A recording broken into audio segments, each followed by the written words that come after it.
So there I was, like so many of you, watching the Game Awards, intrigued at finally getting to see brand new Solus, excited to play Disco Elysium once again, when this trailer began, and slowly but surely I realized what was happening.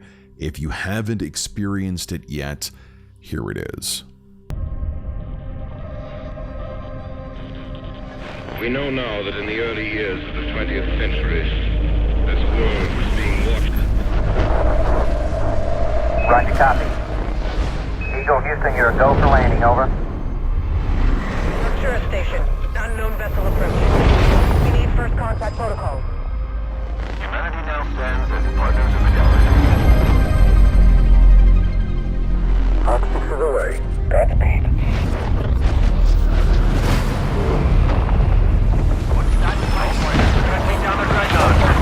Engines are going Abandon! Is anyone receiving this? We've lost contact. Anomaly readings all across space.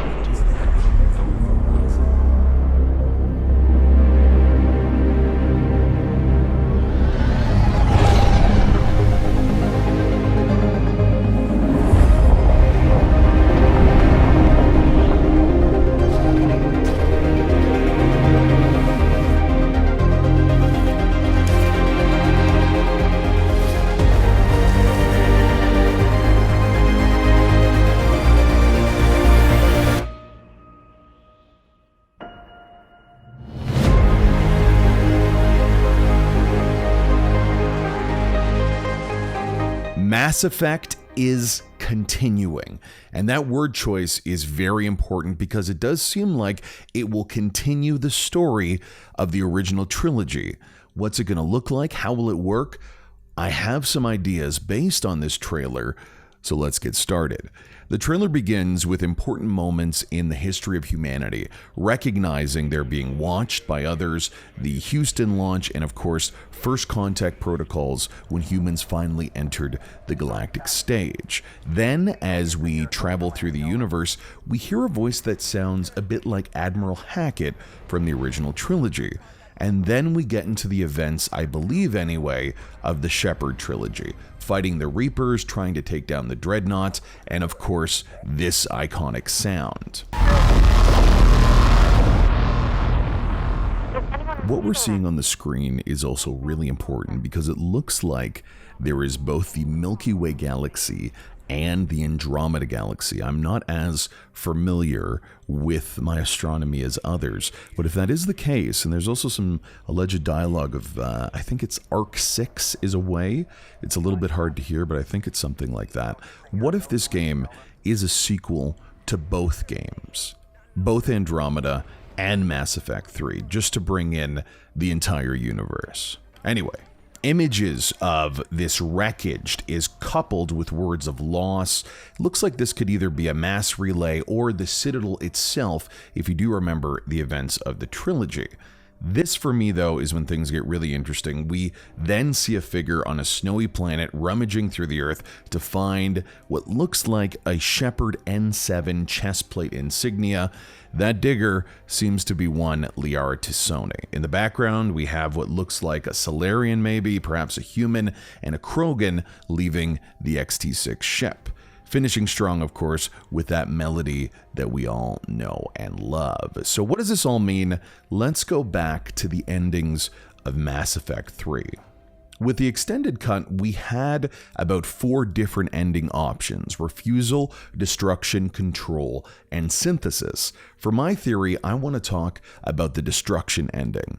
In this ending, Shepard heroically uses the Crucible to destroy the Reapers and most of the advanced technology in the universe, including the mass relays.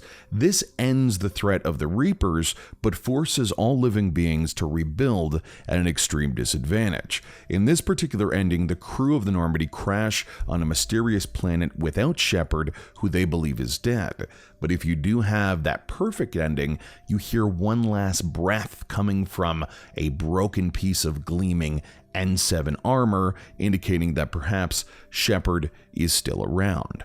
I do think the new Mass Effect will pick up from this destruction ending. Narratively, it makes sense, and this image from the ending of Mass Effect 3 sure looks a lot like what we saw in the trailer of the wreckage of the Citadel. I want to show you one last video though. It is the Stargazer post-credit scene at the end of Mass Effect 3, and tell me if it reminds you of anything you've just seen.